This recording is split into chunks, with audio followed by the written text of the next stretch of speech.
السلام علیکم ورحمۃ اللہ وبرکاتہ۔ نحمده ونصلي على رسوله الكريم اما بعد فاعوذ باللہ من الشیطان الرجیم بسم اللہ الرحمن الرحیم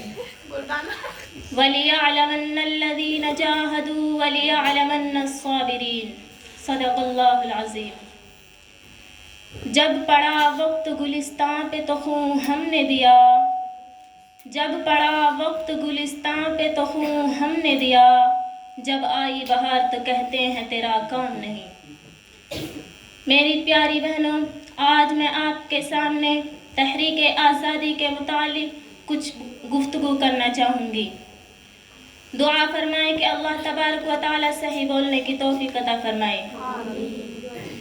میری پیاری بہنوں، تحریک آزادی کی داستان بڑی طویل اور کربناک ہے۔ عام طور سے ذہن و دماغ میں یہ تصور بٹھایا جاتا ہے کہ جنگ آزادی کی کامیابی کا سہرا کانگریس، جواہر لال نہرو، گاندھی جی اور بہت سے ہندو لیڈروں کے سر ہے۔ چنانچہ 15 اگست یا 26 جنوری کے تقریب اس موضوع کو بڑے انداز سے بیان کیا جاتا ہے، اور اسکولوں کے نصاب میں اس موضوع کو اس طرح بیان کیا جاتا ہے کہ جس سے محسوس ہوتا ہے کہ جنگ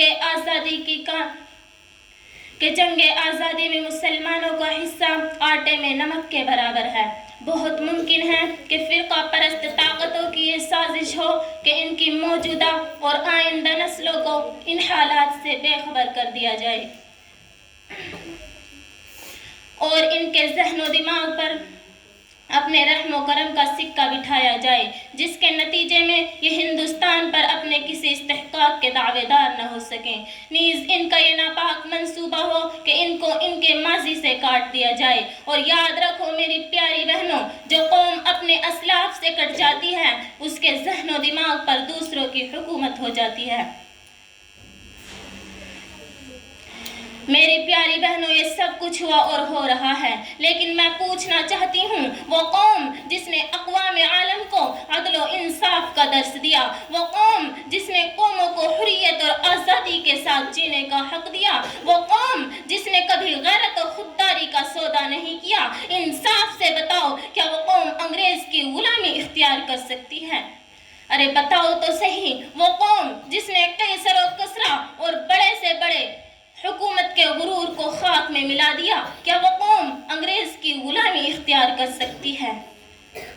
ارے بتاؤ تو صحیح، وہ قوم جس کی رگوں میں عمر بن خطاب، خالد بن ولید، ابو عبیدہ بن جراح اور محمد بن قاسم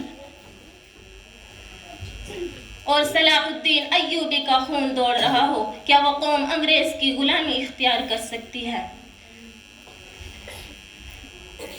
ہائے افسوس، تمہاری عقلیں کیسی معاف ہوئیں، تمہارے ذہن و دماغ کا کیسا دیوالیہ نکلا، تمہیں حسد و تعصب نے کس بھیانک غار تک پہنچایا، تمہارا علم کتنا محدود ہو گیا، تمہارا ذہن و دماغ کتنا تنگ ہو گیا کہ اس میں مسلم قوم اور اس کے علماء کے لیے اتنی سی جگہ باقی نہ رہی، جنہوں نے ملک و ملت کی حفاظت کی خاطر طوفانوں کا رخ موڑ دیا، وہ علماء جن کو تختہ دار پر چڑھایا گیا، جن کو جیل کے سلاخوں میں ڈالا گیا، ارے ہاں وہی علماء جو بھوکے پیاسے رہے، جنہوں نے اپنے بچوں کو یتیم اور بیویوں کو بیوہ کیا، جن کو کالے پانی بھیج کر دردناک سزائیں دی گئیں، لیکن انہوں نے انگریز کے سامنے سر نہیں جھکایا، آزادی کے نشے کو ذہن و دماغ سے نہیں نکالا۔ دنیا نے اپنے آپ کو بدلا گھڑی گھڑی،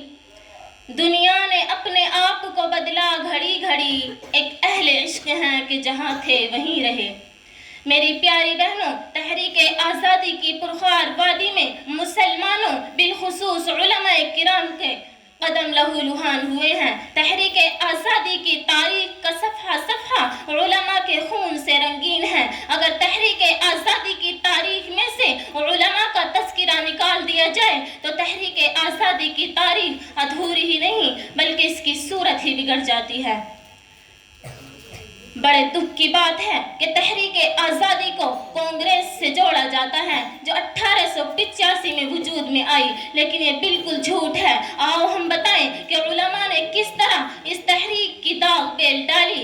سے خون پسینے سے اس کی آبیاری کی۔